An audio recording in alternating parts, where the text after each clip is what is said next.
Today we will be reading The Little Red Hen, which is an American fable first collected by Mary Mapes Dodge in St. Nicholas magazine in 1874.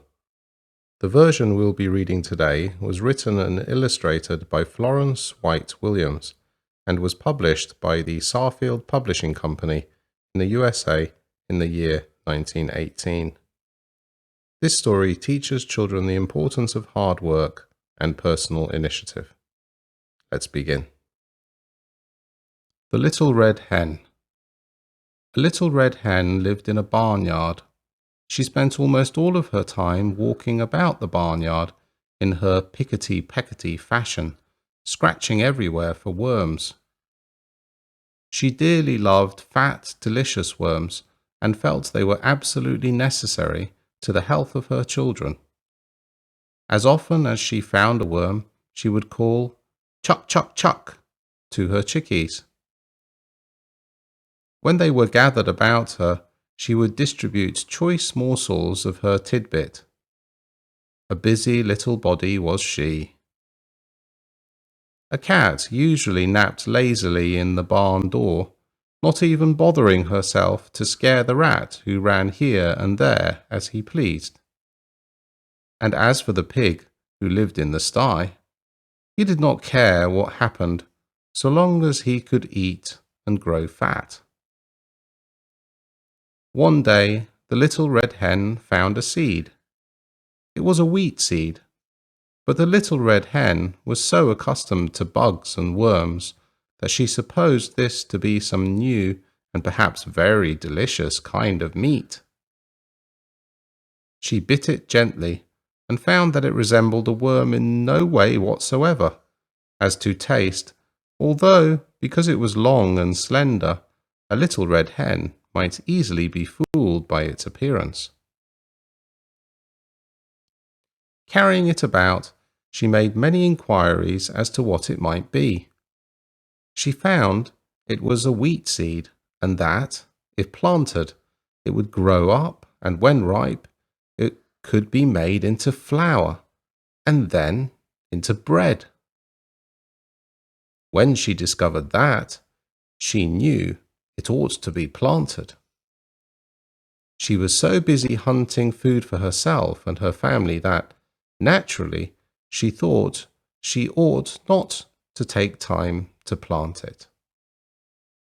So she thought of the pig, upon whom time must hang heavily, and of the cat, who had nothing to do, and of the great fat rat, with his idle hours.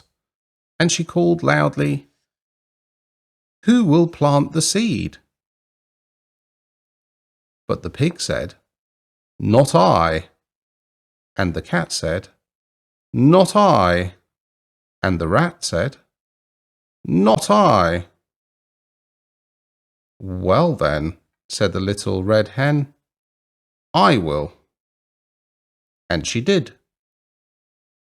Then she went on with her daily duties through the long summer days, scratching for worms and feeding her chicks, while the pig grew fat, and the cat grew fat, and the rat grew fat, and the wheat grew tall and ready for harvest. So one day, the little red hen chanced to notice how large the wheat was, and that the grain was ripe. So she ran about, calling briskly, "Who will cut the wheat?" The pig said, "Not I." The cat said, "Not I." And the rat said, "Not I." "Well then," said the little red hen, "I will." And she did. She got the sickle from among the farmer's tools in the barn and proceeded to cut off all of the big plant of wheat. On the ground lay the nicely cut wheat, ready to be garnered and threshed, but the newest and yellowest and downiest of Mrs. Hen's chicks set up a peep, peeping in their most vigorous fashion, proclaiming to the world at large, but most particularly to their mother, that she was neglecting them. Poor little Red Hen.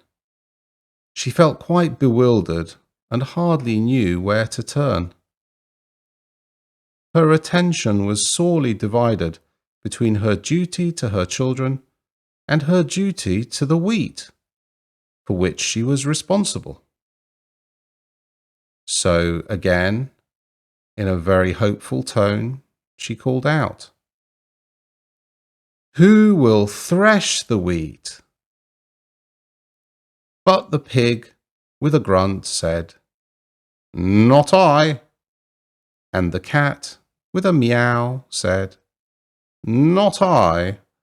And the rat, with a squeak, said, "Not I."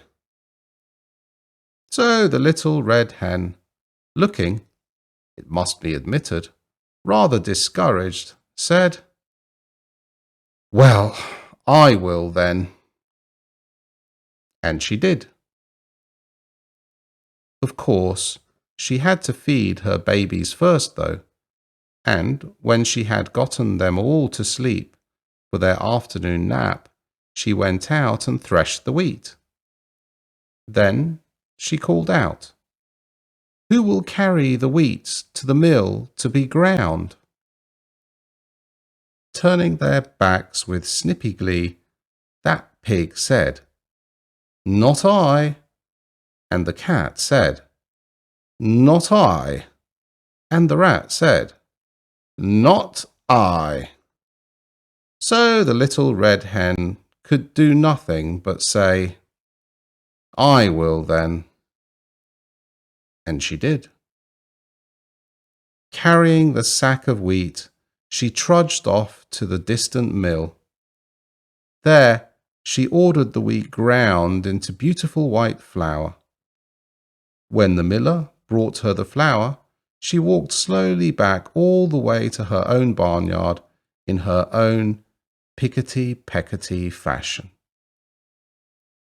She even managed, in spite of her load, to catch a nice juicy worm now and then, and had one left for her babies when she reached them. Those cunning little fluffballs were so glad to see their mother.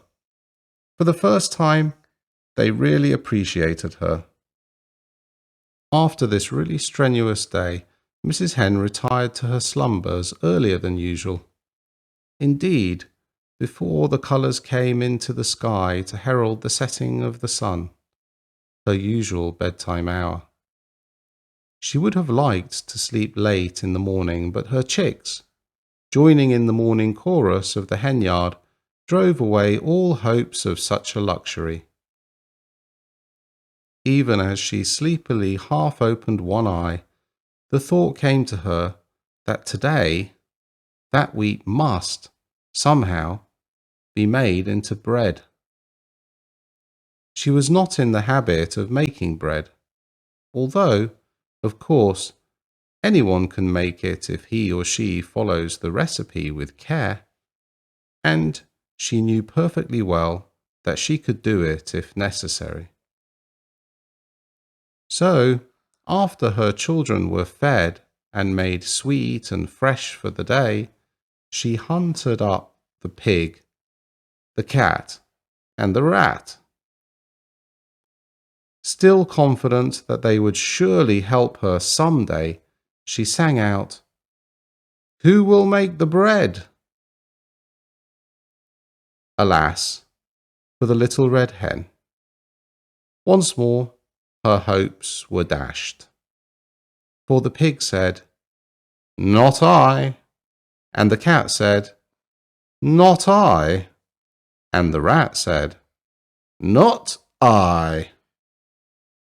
So the little red hen said once more, "I will then." And she did. Feeling that she might have known all the time that she would have to do it all herself, she went and put on a fresh apron and spotless cook's cap. First of all, she set the dough as was proper. When it was time, she brought out the moulding board and the baking tins, moulded the bread, divided it into loaves, and put them in the oven to bake.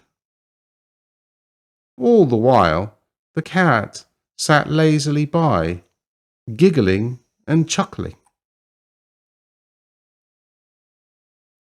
And close at hand, the vain rat powdered his nose and admired himself in a mirror. And in the distance could be heard the long-drawn snores of the dozing pig. At last, the great moment arrived. A delicious odour was wafted up the autumn breeze. Everywhere the barnyard citizens sniffed the air with delight. The red hen ambled in her pickety-peckety way toward the source of all this excitement. Although she appeared to be perfectly calm, in reality she could only with difficulty restrain an impulse to dance and sing, for had she not done all the work on this wonderful bread? Small wonder that she was the most excited person in the barnyard. She did not know whether the bread would be fit to eat, but joy of joys, when the lovely brown loaves came out of the oven, they were done to perfection. Then, probably because she had acquired the habit, the red hen called, "Who will eat the bread?" And all the animals in the barnyard were watching hungrily and smacking their lips in anticipation. And the pig said, "I will." The cat said, "I will." And the rat said, "I will." But the little red hen said, "No, you won't. I will." And she did. The end.